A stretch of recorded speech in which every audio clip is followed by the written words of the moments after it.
une activité bénévole que je fais à côté de mon activité de logothérapeute. Et bon, ça a été un appel, voilà. On m'a demandé si je voulais pas. Donc, on m'a proposé d'intégrer une équipe d'aumônerie et catholique, et je me suis dit, ben, peut-être que ça va être une opportunité de voir. J'avais le pressentiment que les notions de la logothérapie pouvaient être très utiles. Et voilà, je me suis dit, ben, c'est un moyen de tester, parce que de toute façon, pour aller en prison, on n'y va pas, comme ça. Enfin, si, il y a des gens qui vont un peu de force, mais quand on veut y aller volontairement, c'est plus compliqué que ça. Et donc, il y a des psychologues en prison, mais nous, logothérapeutes, on n'est pas, on peut pas dire coucou. Donc, c'est par le biais d'une aumônerie que j'y suis allée, mais, enfin que j'y vais toujours. Mais ce dont je vais vous parler n'a absolument rien de professionnel. Mais il s'agit quand même de parler aux personnes détenues de choses spirituelles. Alors la prison, c'est un univers très particulier. Alors moi j'interviens dans une maison d'arrêt. Donc, dans une maison d'arrêt, ce sont des personnes prévenues, c'est-à-dire qui n'ont pas encore été jugées, ou les courtes peines. Donc, en théorie, moins de 2 ans.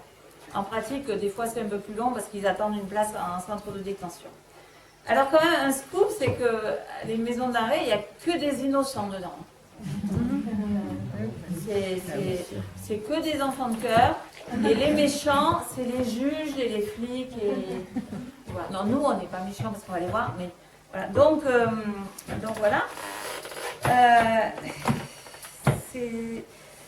Ensuite, ce sont des gens aussi. Bon, il y en a, non, mais il y a beaucoup d'histoires assez terribles, quoi, de gens qui sont, enfin, qui ont pas pris le départ dans la vie avec une cuillère en argent dans la bouche, hein, et ils n'ont pas eu beaucoup de facilité.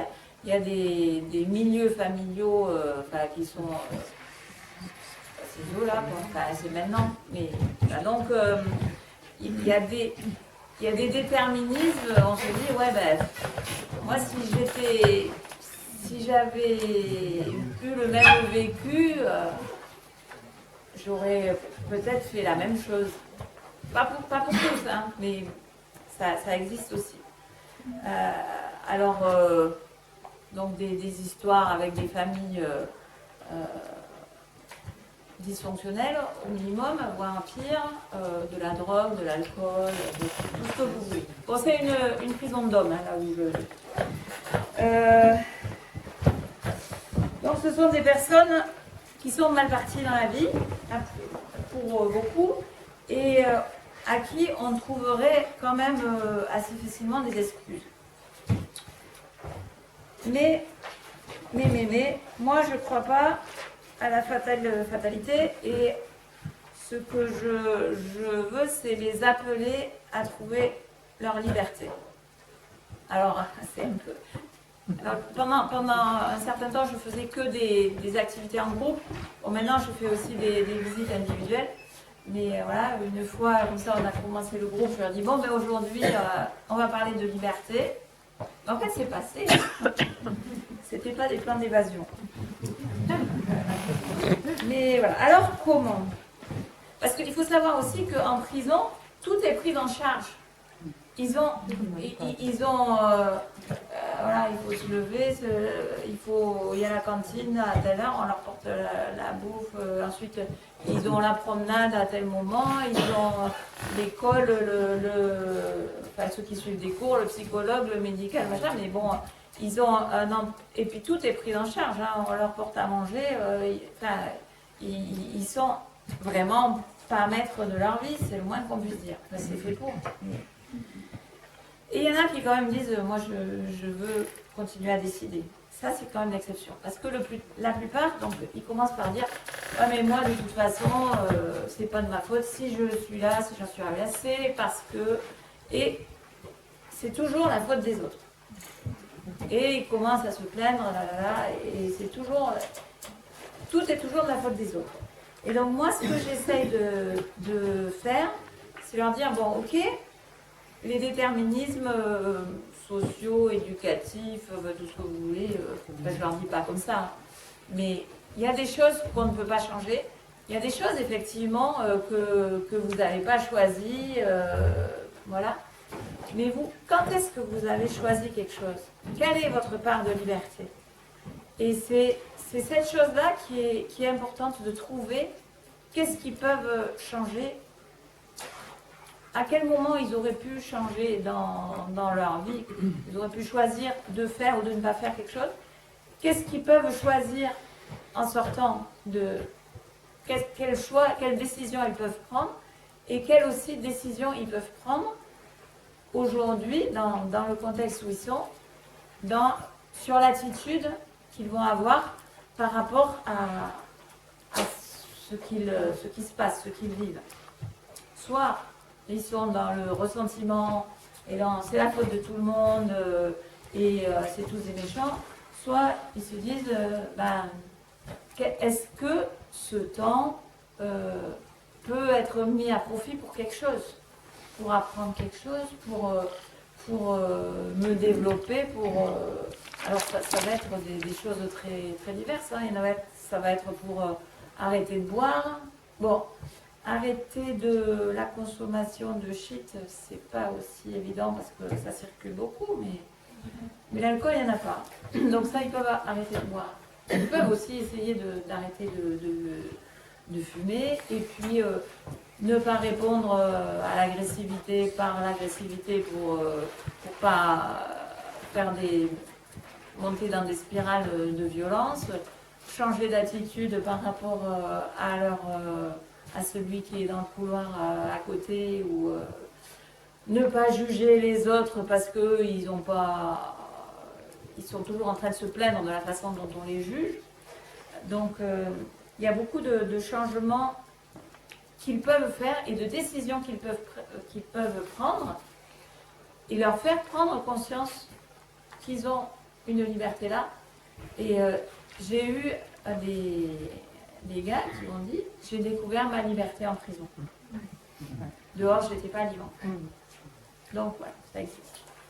Alors je vais faire un super cours maintenant. Donc, chercher leur marge de manœuvre, et ne pas rejeter les responsabilités sur les autres, mais assumer sa propre responsabilité, ce qui permet de trouver sa marge de liberté. Et voilà, je vais finir, comme ça je vais même finir à l'avance par un témoignage qui date de mardi dernier, un gars que je connais bien et avec qui j'ai beaucoup parlé de Frankl. Parce qu'il faut que je vous dise aussi, un jour à une formation d'aumônier, il y a quelqu'un qui a dit « Ah oui, il y a un livre qui est très bien pour amener en prison. C'est de Viktor Frankl, ça s'appelle « Découvrir un sens à sa vie avec la logothérapie ». Alors j'ai dit « Oui, c'est vrai, très bien ». Voilà. Et alors, ce détenu, je lui ai procuré le livre de Viktor Frankl, il l'a lu. Et bon, il avait été transféré pendant un certain laps de temps dans une autre prison, et puis il est revenu. Et il m'a dit, j'ai aidé plusieurs gars pendant la promenade grâce à Viktor Frankl.